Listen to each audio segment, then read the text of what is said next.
This channel does not promote any violent, harmful, or illegal activities. All content provided by this channel is meant for an educational purpose only. Top quality और consistent performance के लिए सिर्फ silver pump नाम याद रखना।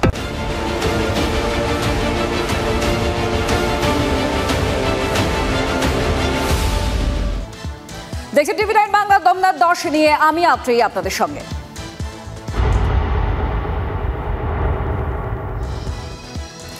খড়গপুরে দিলীপ ঘোষ সক্রিয় হয়েছেন আর তৎপরতা বাড়ালেন হিরণও। ভোটের আগে কাজের খতিয়ান তুলে ধরতে চান জানালেন খড়গপুরের বিজেপি বিধায়ক হিরণ। খড়গপুরের মানুষের সমস্যা জানতে সোশ্যাল মিডিয়ায় বার্তা হিরণের, দিলেন হোয়াটসঅ্যাপের নাম্বারও। মানুষের সেবা করতে কে বারণ করেছে পাল্টা প্রশ্নও তুলেছেন আবার দিলীপ ঘোষ। প্রদীপ্ত আমাদের প্রতিনিধি আমাদের সঙ্গে রয়েছেন। প্রদীপ্ত, খড়গপুর নিয়ে কি তাহলে কাড়াকাড়ি? একেবারেই তাই, টানাপোড়েন রয়েছে বিজেপির অভ্যন্তরে। তার কারণ 2016 সালের পর থেকে ওই কেন্দ্রের সঙ্গে দিলীপ ঘোষ তার ভালো মন্দকে জড়িয়ে ফেলেছেন এবং তিনি দীর্ঘদিন ধরেই ওই কেন্দ্রকে নার্সিং করেন। কিন্তু দিলীপবাবু 2019 সালে লোকসভা নির্বাচনে তিনি সাংসদ হয়ে যাওয়ার পর উপনির্বাচন হয় এবং সেখানে তৃণমূল কংগ্রেসের প্রার্থী জয়ী হলেও 2021 সালে ওখানে আবার বিজেপির তরফে হিরণ চট্টোপাধ্যায় তিনি বিধায়ক হন এবং দলের অন্দরে হিরণ চট্টোপাধ্যায় তিনি শুভেন্দু অনুগামী বলেই পরিচিত। অন্যদিকে দিলীপ ঘোষ তার মতো করে লড়াই করছেন এবং আমরা দেখছি যে আর মাস কয়েক নির্বাচনের বাকি রয়েছে, তার আগেই ওই এলাকার মানুষজনের কাছ থেকে পরামর্শ চাইছেন, ওই এলাকার মানুষজনের কাছ থেকে কি কি কাজ বাকি রয়েছে সেই সমস্ত বিষয় হিরণ চট্টোপাধ্যায় যেমন জানতে চাইছেন, দিলীপ ঘোষও কিন্তু ওই এলাকাতেই পড়ে রয়েছেন এবং তিনি যেটা জানিয়েছেন যে তাকে লড়তে হলে তিনি খড়গপুর থেকেই দাঁড়াবেন। এহেন পরিস্থিতিতে কেন্দ্রীয় নেতৃত্ব 2026 সালে ওই আসনে কাকে প্রার্থী করে তা নিয়ে ইতিমধ্যেই চর্চা শুরু হয়েছে এবং তাৎপর্যপূর্ণভাবে যখন খড়গপুরে হিরণ চট্টোপাধ্যায় তিনি কোনো কর্মসূচি নেন সেখানে দিলীপ ঘোষ ডাক পান না, বা দিলীপ ঘোষ গতকাল যে কর্মসূচি করেছেন যেখানে জেলা সভাপতি ছিলেন বিজেপির সেখানে কিন্তু হিরণ চট্টোপাধ্যায় ডাক পাননি। ফলে এই টানাপোড়েনটা কত দূর গড়ায় বা কেন্দ্রীয় নেতৃত্ব কোনো হস্তক্ষেপ করেন কিনা সেদিকেই নজর রয়েছে রাজনৈতিক মহলে। ধন্যবাদ। খড়গপুরের মানুষ সুখ, সমৃদ্ধি এবং শান্তি পাক। আমি গত 4 বছর ধরে খড়গপুরের জন্য কি কি কাজ করেছি সেগুলো শীঘ্রই আপনাদের সবাইকে জানাবো, বিস্তারিতভাবে আপনারা সব জানতে পারবেন।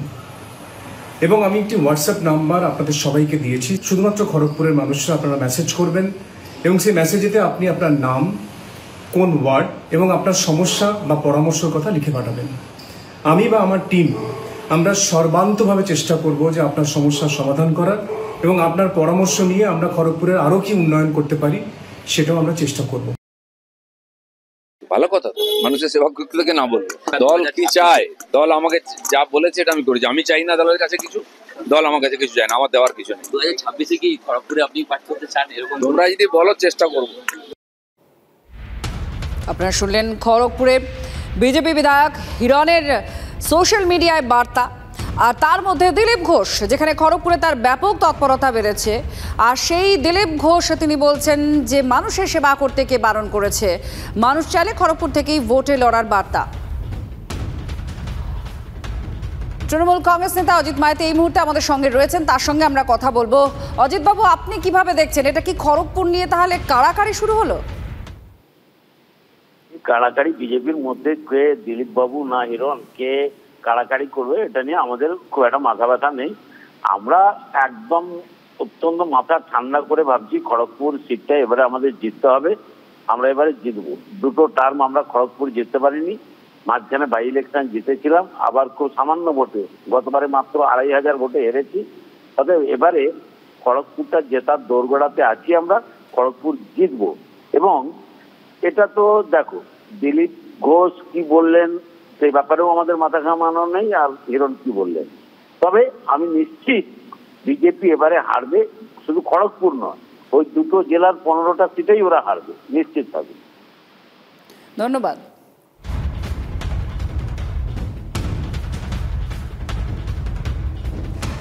দিলীপ ঘোষ নাকি হিরণ, 2026-এর বিধানসভা ভোটে কাকে চাইছে খড়গপুরের মানুষ, শুনুন। দিলীপ ঘোষ হলে ভালো হয়, হিরণকে দিয়ে কি হবে? দিলীপ ঘোষ লোকটা সত্যি আমাদের এখানে এসে দিলীপ ঘোষ হলেই ভালো হয়। ভালো হয় কি বলছেন বলুন? ওই দিলীপ যা বললো, দিলীপ ঘোষ হলে আমাদের কাজ হবে বলে মনে হয় না। কাজের লোকই আছে, আমরা দেখছি তো এতদিন। হিরণকে তো ঠিকই খুঁজে পাওয়া যাবে না। দিলীপ ঘোষ আসা ভালো হবে, কেননা নতুন লোককে দিলে কাজ হবে, পুরনো লোক কোনোদিন কাজ করবে না, পকেট ভরবে। दिलीप घोष या हिरण? दादा चाहिए, दिलीप दादा। क्यों? अभी हिरन कुछ काम का नहीं है। लास्ट 4 इयर्स तो हिरण यहाँ पर एमएलए था। क्या किए, क्या किए?